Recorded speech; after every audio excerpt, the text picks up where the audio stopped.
Hello and welcome to What Does This Data Say? I am Ajay Prakash. Today I have a new podcast, From Sanctum to the Streets, the journey of Hinduism into public politics. Now, before I start talking on this subject, I like to put up a disclaimer from my side. This discussion is not intended to hurt the sentiments of any religion, organization, or individual. It's an observation and a question meant to encourage reflection on the role of faith in public life. Thank you very much.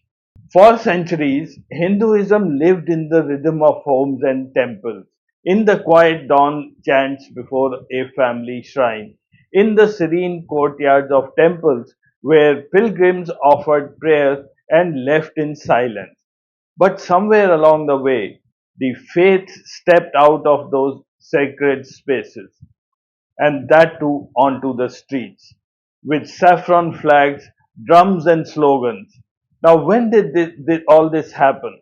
What made a faith of rituals and philosophy turn into a mass movement, visible in public squares, in rallies, and in elections?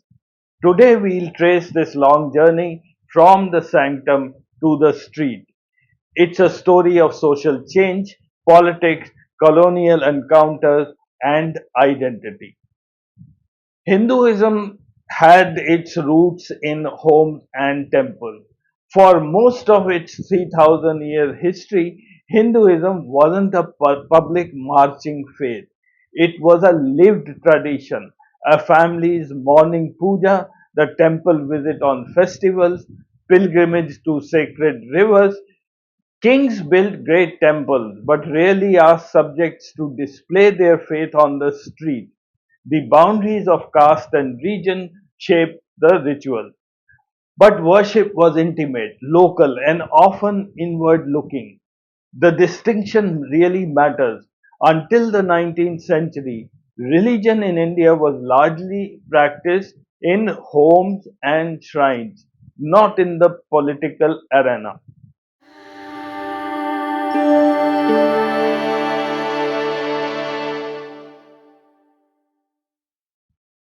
And then came the colonial disruption. The 19th century changed everything. The British brought the census and began counting Hindus as a single category. What was once a mosaic of local traditions began to be defined as one giant religious bloc. Social reformers responded.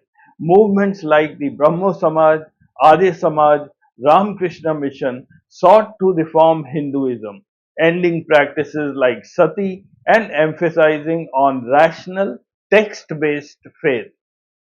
But then came another shift with Bal Gangadhar Tilak. He transformed the Ganesh Puja, once a household festival, into a public street celebration in the 1890s. It was meant to evade colonial restrictions on political gatherings. Now, suddenly, the religion became a rallying point for nationalist identity. The streets had been entered. And next was the rise of political Hindu identity. By the early 20th century, organizations like the Hindu Mahasabha and later the RSS after 1925 began shaping Hindu identity in explicitly political terms.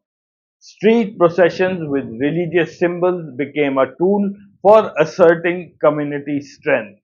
At the same time, communal tensions with Muslim groups grew sharper, often during festivals or religious marches.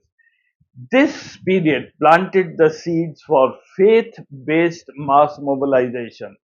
Hinduism was no longer only about family rites and temple worship, it was becoming a political identity.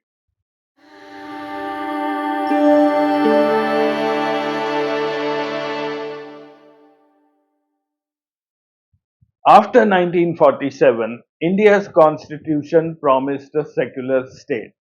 The public display of religion seemed to recede. Temples, homes, festivals, they carried on, but politics was officially separated. Yet, under the surface, organizations like the RSS, the VHP, and the more militant groups like the Bajrang Dal kept the idea of a public Hindu identity alive. Occasional agitations for cow protection or language kept flaring up. A significant example was the way the RSS linked the Hindi language with national pride and by extension with Hindu identity. They argued to be truly Indian is to speak Hindi, implying that Hindi was somehow the natural language of Hindu civilization.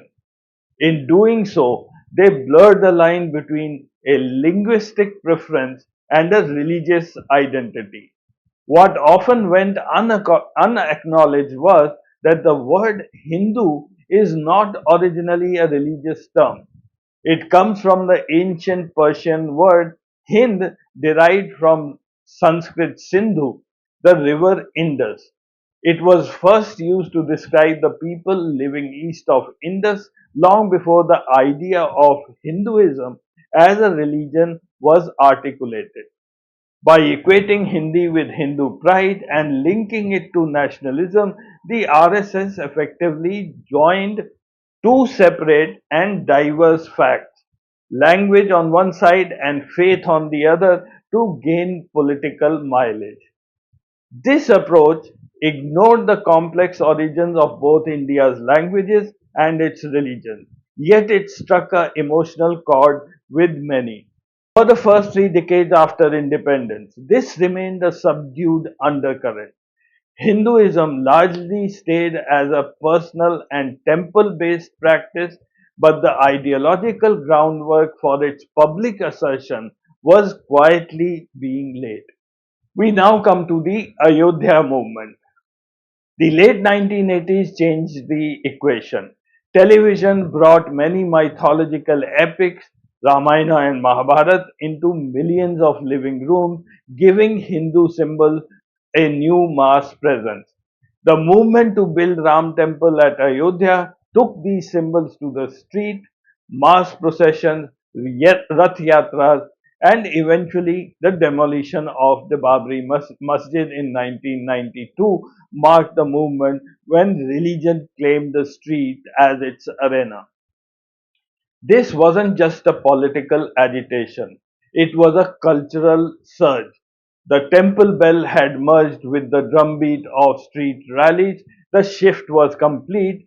Hinduism had become a visible force in public life. Now let's go over to today, where the street has become a stage in today's India. In the last 2 decades, especially after 2014, the street has become a central stage for Hindu identity. Large scale yatras, flag processions, public chanting, and social media driven calls for religious pride dominate political campaigns. What was once an intimate household faith now often appears as a mass public spectacle. The visibility has brought both assertion and anxiety. It has energized communities that felt overlooked, but it has also deepened polarization, sometimes leading to violence and weakening the pluralistic tradition of Indian society. So, what could be the consequences? Let's take a reflection. Segment G, consequences and reflection. Faith has always been a source of moral and cultural strength, but when it leaves the sanctum and becomes a banner in political competition, it often loses its quiet spiritual core. In the last few decades, a powerful narrative has been built that Hinduism itself is in danger. Many educated urban Hindus who rarely went to temples or have read scriptures deeply came to believe that the faith of the majority was somehow under siege. This fear, often amplified by political speeches, television debates, and social media campaigns, created a sense of urgency. Protect your religion before it's too late.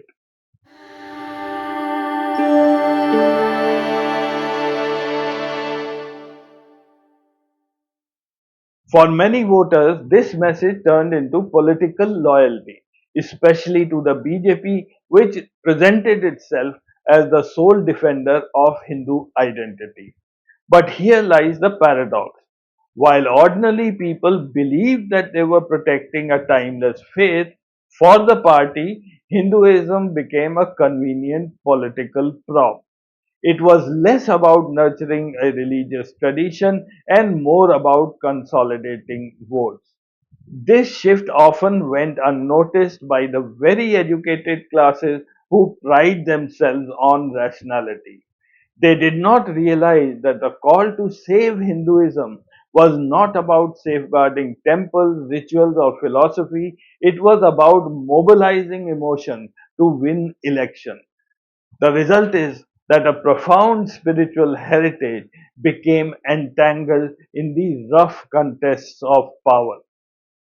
Now, here's a question for all of us. The story of Hinduism's journey from temple to street is not over. It is still unfolding. The question we need to ask is, in a democracy as diverse as India's, where should faith truly belong? In the silence of a home shrine and the serenity of a temple, or in the clamor of the public square? I leave you with this thought. Thank you for listening.